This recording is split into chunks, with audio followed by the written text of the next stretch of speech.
Hey everyone, in this video I'm going to show you how to hike to Bedford Peak here in Cleveland National Forest. Now Bedford Peak isn't one of the higher peaks here in the forest, but it does have great prominence. You can see from Mount Baldy, obviously Saddleback Mountain, Pacific Ocean, Lake Elsinore, and on a clear day you can see some of the higher peaks in the distance as well. Now it's about 7.5 miles out and back. You're going to do about 2,000 feet of climbing, and it's pretty steep, but not unmanageable, not so much that you're kind of going up a loose slope or anything. And I like to come here actually once in a while after work or later in the afternoon and do like training hikes for the bigger climbs around here, because the gradients and the condition of the trail is very similar to some of the longer, tougher climbs around here. So it's a great climb to do if you want to get into shape where you're getting into climbing the bigger mountains around here. Good training hike. Now, if you want to do it, as always, I have a full guide on HikingGuy.com. I'll talk about parking. I have maps and everything. If you're not familiar with the website, it's there, so go check that out before you come. And big thank you to everyone who supports me over the years, supported me. Even if you're watching this video supporting me, I could not do this without you, so thank you, thank you, thank you. I appreciate it. And if you're liking the video, you can click the little thumbs up. It's another easy way to say thank you, and it helps me out a ton too, so thank you for that. All right, guys, let me show you this hike. It's spring, the flowers are in bloom. It's a really nice time to do it, so let's take a look. So we're going to start the hike just a little ways up from the gate at the Maple Springs Visitor Center. And the trail is on the left-hand side here when you're looking at the parking lot. There's a little marking there. Sometimes when it's not so overgrown, it's a little bit easier to spot, but it can be hard to spot. And we're just going to start here, start going uphill. We're going to pass this metal gate. And then once we're past this metal gate, there's quickly another one we're going to go past right here. And this is where the climb is going to start to begin. Now, the beginning of the hike, first few miles, is the toughest in terms of the climb. It's a pretty steady, steep climb as we go up here.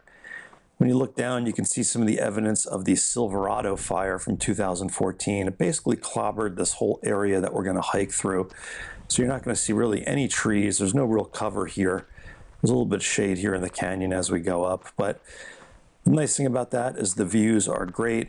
The wildflowers are great. You can see it's very colorful. That's Silverado Canyon down there. That's the town that we just parked in before we came up here, or drove through. Used to be a booming mine town back in 1871. I think maybe 1878, 1870s. You can see the wildflowers are out. This is a great wildflower hike. This video was shot in April, and you can see everything is pretty much in bloom here as we continue to climb up. Now, this beginning part has some kind of wide switchbacks here. And as you go up, you're going to see the Pacific Ocean in the distance. On a clear day, you can see out to Catalina. You can see the buildings in Irvine and Newport Beach as we go up here. Then as you get a little bit higher, you can see some of the higher peaks here in Cleveland National Forest. Really, really pretty way to climb, even though it can be tough.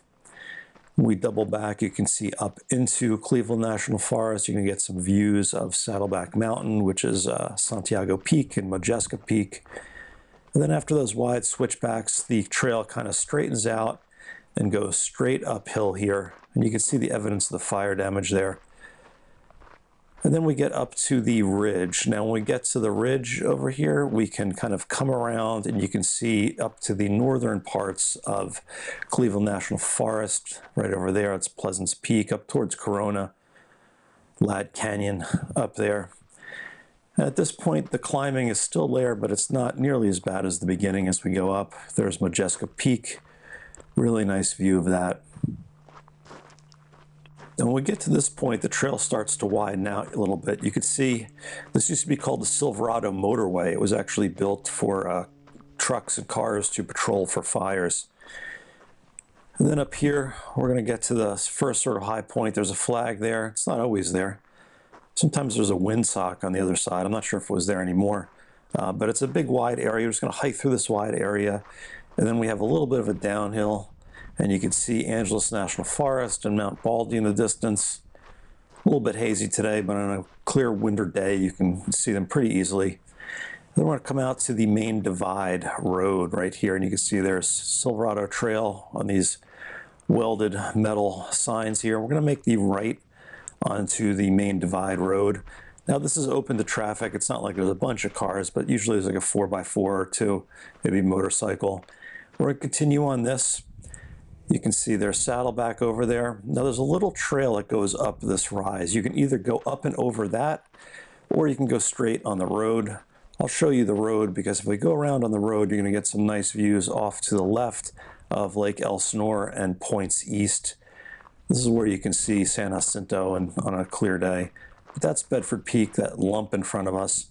When you get to this turnoff right here, we're going to go straight up this hill and climb up here. There's a couple little use trails there. Somebody put an arrow down there for the next use trail. It really doesn't matter. This is a little bit steep. It can be a little tough to come down this, but not too bad. We're going to go up here, and then at the top it levels out.